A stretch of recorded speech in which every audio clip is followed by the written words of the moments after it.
మామిడికాయ తురుము నిల్వ పచ్చడి కోసం 2 స్పూన్ల ఆవాలు 1 టీ స్పూన్ మెంతుల్ని వేసి దోరగా వేయించి పక్కన పెట్టుకోవాలండి పౌడర్ చేసుకొని. అలాగే ఉప్పు కారం మీడియం సైజు మామిడికాయని తురిమి ఇలా పక్కన పెట్టుకోవాలండి. మామిడికాయ తురుములోనికి సగం గిన్నె కంటే కొంచెం తక్కువగా ఉప్పు, నేను చూపించిన గిన్నెకి సగానికి కారం వేసి ఒకసారి బాగా కలిసేలాగా కలుపుకోవాలండి.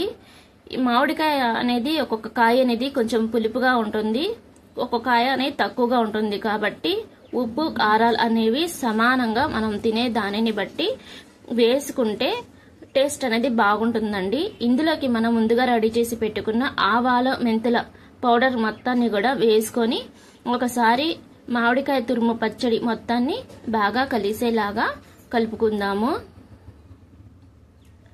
ఇప్పుడైతే 2-3 స్పూన్ల ఆయిల్, అలాగే 2 ఎండుమిరపకాయలు, పచ్చనపప్పు, వెల్లుల్లి, 2 రెమ్మల కరివేపాకుని, 1/4 టీ స్పూన్ పసుపుని వేసి దోరగా వేయించి దీన్ని కొంచెం పక్కన పెట్టుకుందామండి. చల్లారిన తర్వాత మనం ముందుగా రెడీ చేసి పెట్టుకున్న మామిడికాయ తురుము నిల్వ పచ్చడిలో అయితే గనుక వేసి బాగా కలిసేలాగా కలుపుకుందాము. ఇది ఊరితే 3 రోజుల తర్వాత ఇందులో నుంచి నూనె అనేది బయటకు వస్తుందండి. నేను చెప్పిన కొలతల ప్రకారం చేయండి. ఖచ్చితంగా ఇది మీకు 4 రోజుల పాటు అయితే నిల్వ ఉంటుందండి. కొత్తగా ట్రై చేసేవాళ్ళు లేదా అప్పటికప్పుడు పచ్చడి తినాలనిపిస్తే గనుక ఈ విధంగా ఒకసారి ట్రై చేయండి.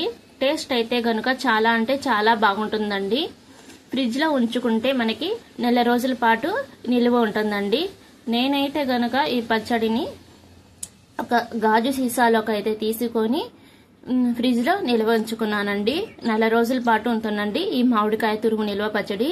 చాలా అంటే చాలా బాగుంటుందండి. సబ్స్క్రైబ్ చేసుకోండి ఫ్రెండ్స్, లైక్ చేయండి, షేర్ చేయండి, కామెంట్ చేయండి ఫ్రెండ్స్. Thanks for watching.